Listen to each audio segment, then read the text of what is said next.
What's up, traders? My boy Kleveland here can't figure out what the hell he wants to say, so I'll start. I'm Rob. This is Kleveland. Welcome to the Kleveland Show!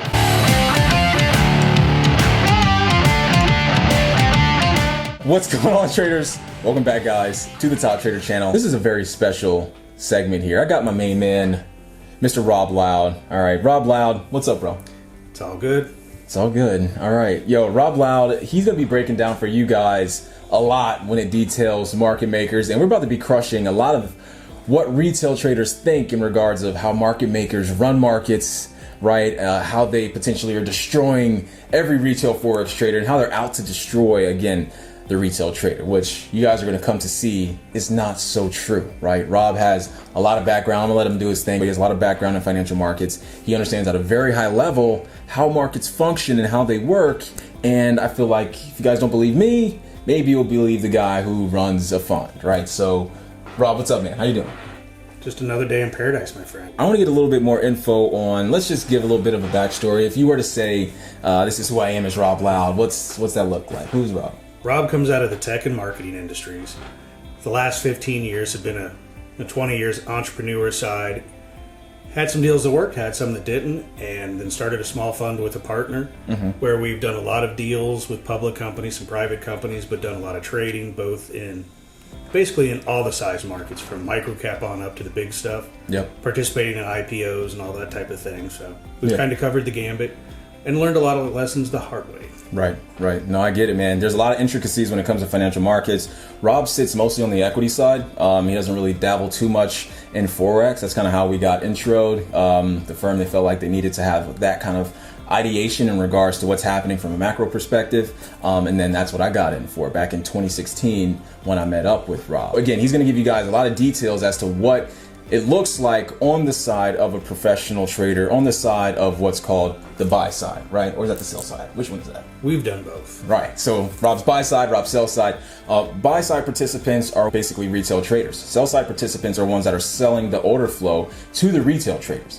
All right. And so that's the kind of the first conversation in regards to getting into, what a market maker does. All right. And so a lot of you guys maybe know the early rationale or understanding of how market makers work from like a dictionary Google definition standpoint. But then outside of that, I think you guys, once there's a lack of knowledge, all this skepticism arises as to, you know what I mean? Like when people don't know like certain details about how things work, then what tends to happen is they start to make up things, right? And then there can be all these conspiracy theories in regards to what market makers do and how banks are affecting markets, right? We have a lot of contacts in that realm that we're gonna be able to bring to you guys here on the channel. So let's get that first part started, right? Rob, to you, what is a market maker? What's a market maker's core job? Well, market maker, simply put, and the standard definition is they're there to make an orderly market, which means they handle order flow from the buy side, orders flow from the sell side. And so that's the very basic concept. And the idea, in theory, is that if Rob has some that he wants to buy, I'm going to put in an order. That firm's going to route through to a market maker, any list of them, and that market maker is going to represent my order. It says, I want to buy Disney at X price. Then there's going to be a second market maker that shows up because Kleveland says, I want to sell it at a certain price. And so what those two market makers in theory were supposed to do is represent our orders exactly as we said them. Now, given all the variations and rules and how things are actually done, that doesn't always exactly happen. For instance, I could say I want to buy 100,000 shares of Disney, but if I put a 100,000 share order out there that says, I want to buy it at market price, which at this very instant is $114.74. All kinds of people are just probably going to smack me down there. But in looking at a chart, for instance, I might want to say, I'll buy it as high as that price, but maybe if there's some lower and I've got a range. So market maker representing me may come in and say, well, I only want 10,000 here, but may actually have not show how much he actually can and will buy. Got you. In case somebody comes and fills my 10,000 order and pushes it lower, of course I want to buy it lower. But if somebody only comes and sells me 2,000, that means there's this differentiation. So that's kind of how it's supposed to work. Right, I get that. So basically you're saying if a market maker sees that you want a certain amount of price or a certain amount of assets at a certain price, and he sees that that price is competitive, he's not going to give you his full flow. But if a market maker sees you want some like ridiculous price that's almost irrational or stupid, he's more likely to say, I will 100% sell you as much as you want at that price. So let's say you and I are on the opposite sides of a transaction. And I put in my order, it says I'm going to buy 100,000 shares at $1, for instance, or I'm willing to pay up to that. But all of a sudden, for whatever reason, unbeknownst to anybody except you think I need to liquidate a position because I need to free up cash. Right. I'm going to sell 100,000 with a low of 60 cents. In theory, you would expect I'm going to sell 100,000 at 60 cents and make 60 grand. Right. I'm saying I'm going to buy 100,000 at $1, and that's 100,000. Well, we've got a $40,000 delta there. Right. So what happens to that delta?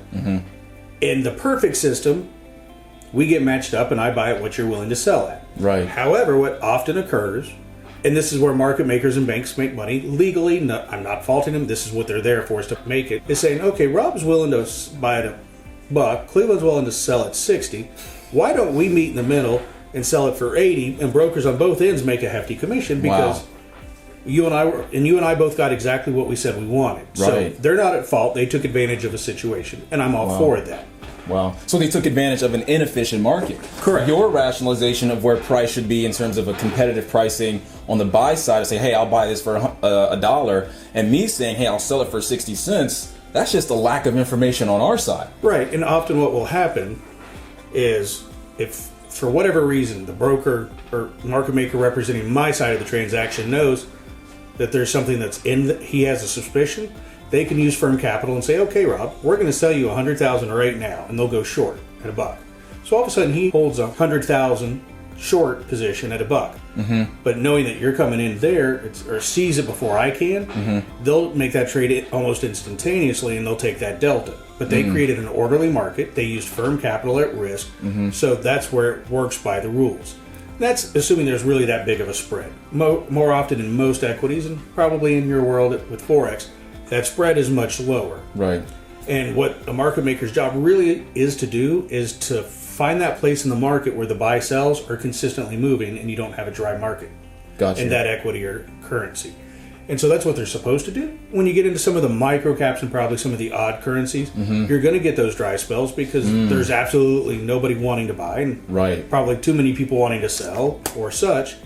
So that's where some of that, you'll see market makers in there, and that's why they'll open that spread up really big. Makes sense. The better a stock is, or where they think they can scalp some money, you're going to see that spread get even smaller. And so there's all kinds of places where they make money, and then as we'll talk about, there's a lot of fallacies where people think they make money that they don't. Right. So the situation that you talked about in regards to a 40-cent spread on Disney, that's just usually not going to happen. Correct. There's so much volume on Disney. There's so many individual, retail, institutional that are trying to buy that asset, that there's a very fine margin of where they think price should be, and the spread on this could be 4 cents, 5 cents, whatever it is. Obviously, you're going to have to pay commissions if you're dealing with some kind of broker. But that makes total sense. Guys, the way I think that market makers truly take advantage of traders is they're taking advantage of traders that are, as Rob said, in very illiquid markets where there isn't too much competition. That's them taking advantage of you. They're taking advantage of you via putting on a massive spread because there's no one buying the asset. So since you want to go buy the Turkish lira, well then of course they're going to give you like a 40 pip spread on the Turkish lira, right? So just to ask you the question, right? Are market makers built, or are they designed to take advantage of traders? Forex or equities, are market makers built to take advantage of traders? I would say it's never the intention. When we go backwards in time, I would say that opportunity was much more available for a market maker to do, especially when it was still using fractions and not down to the decimals that we use now at 4 places. Right. So inherently, no, it's not built for that. Inherently, or conversely, it probably has happened. But where I think where I'd go with this is today, most market makers are machines and algorithms. They're not people anymore. That's what I was going to talk about. The majority of them. Right. And so where people think there's, these people out here to screw me, no, it's just a mathematical formula most of the time, in most cases now. You know, and one of the things you and I have talked about numerous times, and this is where I get amused at times, is people always wanting to blame market makers and go, they're screwing with the market, they're taking advantage, or they're holding it down, they're shorting. All these stupid things. And the reality is, to have a massive short position in a deal, a market maker has to use firm capital. Right. And I'll speak to the world where I've heard it the most, which was the microcaps a couple of years ago. You'd have these people trading a penny stock, literal penny, 0.01. Right. And people going, oh, the market maker's doing this crap. Well, if you understand the rules, the market makers are having to put up hundreds of thousands, if not millions of dollars to carry that short over a period of time. And so to carry, let's call it a $500,000 short to make 10 grand and tie up the firm capital for 3 days, it's just not going to happen. It doesn't make sense. And so there's no logic to that. Right. And we're personal belief here. So blame it on me. What I think happens a lot of times is you've got unscrupulous players in the marketplace that have, I won't say how they got into the market that they're in, whether it be a security, equity, whatever the case may be. Oftentimes, they've got an built-in advantage of some sort. And so the guys who usually cry wolf the loudest are the ones doing whatever it is they're crying about. Right. So if they're saying, I'm shorting the hell out of it, because if you can find a short on a small stock or a currency, you want it to go lower. Right. So you want to scream and you want people to lose faith. So you're going to say all those things in a chat room or a board, which I abhor, by the way. I hate those things. Right. People get caught up in this emotion, and you've got one guy there going, oh, it's market makers, this thing's going to hell. Right. Well, of course it is, because I'm telling you it's going to hell. Right. So you, as an average trader that's not looking at fundamentals, charts, and all those things that you teach, you're getting emotional, and all of a sudden you're making a decision based off that, and you're going to start selling your position so he can cover. He just created the perfect storm. It's almost like a wrestling story where you have a mark, Yeah. It's crazy. Yeah. So market makers as a whole, most of the time they're doing exactly what they're supposed to do, Right. which is give me an option to buy and sell my stock or currency or whatever we're trading. And they do it in the most orderly fashion. But at the end of the day, remember, market makers are part of the business, and they've got to make money as well. Right. So there's a spread somewhere in there where they're going to do it, or they're going to charge you a commission fee. And that gets billed through your broker and so on and so forth. Right. But at the end of the day, market makers are not there to hurt you, because if they screw the market, you, the trader, goes away, and then they have no way to make money. And that's what I was going to say. Guys, when you look at Forex, in regards to order flow, in regards to transactional volume or daily volume, 97% of it is bank flow. When we're looking at cap size in terms of blue chips, when it comes to stocks and equities, 80% of it is institutional flow, right? So if market makers' predominant business is institutions, not retail, right? Not people just trading mom and pop shops like us. I mean, these guys are managing real money, and this is a real firm. They deal with, in their best interest, are probably very legitimate, right? And so same thing on the retail side. It's more than likely, if you're with a regulated institution, whoever they're routing their trades through as a broker, it's probably a legitimate organization and institution, right? But again, just to go back, if 97% of the volume is coming from these larger banks, it's not worth to them that 3% of retail order flow to build their business around taking advantage of 3%. That's really my idea right there. The only scenarios, again, where you can get taken advantage of by a market maker are in very illiquid markets, very shady and unregulated brokers. That's when that starts to happen. But a market maker is nothing more than facilitating price, right? If a market maker didn't exist, then how would you have any kind of cohesion when it comes to the general market? Right, already Forex is non-centralized, right? So there's multitude of different, very small market makers, but at least there's, and so if there's any type of like scammy stuff happening, it's probably happening in Forex, but even still, it's not happening at the scale at which you guys think. And so like Rob said, and like how we see in regards to all these different asset prices, if I show you guys this chart here, I'll pull something up. Here's a chart of the Euro USD back in 2016, right around Donald Trump's election, right? If you saw the spread here, November 9th, right around the election, the spread would have been massive because the election was going on, right? And so then after the fact, what happened? We saw like an 800 pip sell side move from $1.11 to $1, I think it ended up getting to $1.04, okay? It's hard for a market maker to take advantage of you in those instances because price moved based off of the back end fundamentals. The only way a market maker could have taken advantage of you in that situation was to widen the spread because volatility is so high. So they had to advert risk because again, they're carrying these positions. If they want to start selling you order and you're buying the dollar, so if they're selling you the dollar and you're buying the dollar, they're going to make it not as advantageous for you to buy the dollar by increasing the price of you being able to get in the dollar move in entirety. right? So that's how the market maker can take advantage of you. But if you understand the market fundamentals on the back end and you understand where price is going in the long run, then you're probably more likely to avoid those market maker manipulation style tactics, right? Is that, yeah. So, that's just it. Anything else you got to say about market makers? We pretty much covered the gambit, but I just don't believe, and obviously with Rob's experience, it's just not the way the market is set up. The only thing I'll add is, much like you and I talk about, anytime we talk about trading, and with market makers, it's the same. Don't get emotional with them. Yeah. If you see one coming in to sell, there could be a legitimate seller you don't know. Or if you see buy side getting heavy, don't always follow that. Look at it for a little bit of period of time. Don't be a bandwagon trader, whether it be currency, because no matter, your emotion's going to lead you wrong 95% of the time in a trade. 100%. And I hate to say that because it's kind of like gambling. You love that thrill of winning.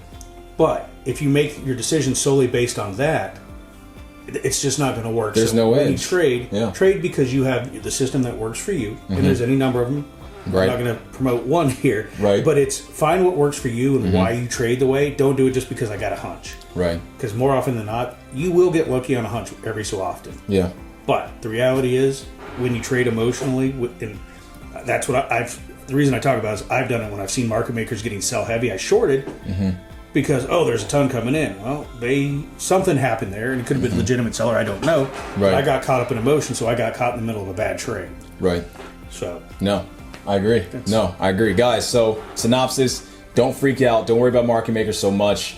Do the best you can with rationalizing an increase or decrease in volatility. That's going to make your spread widen. Do the best you can with understanding where there are liquid markets and non-liquid markets, because that's going to help you, again, tighten your spread a bit. Those are ways you can avoid current market maker tactics in today's markets. We got to do this again. Anytime. I want to do it detailing risk. He knows a lot about risk. Obviously, when you're dealing with a large sum of capital, you take it a little bit more seriously than you would with like maybe a regular retail guy. Just don't eat wing sauce before you trade. That's, rule number one. All right. So guys, look, appreciate you guys tuning on in. We'll be back soon with another segment.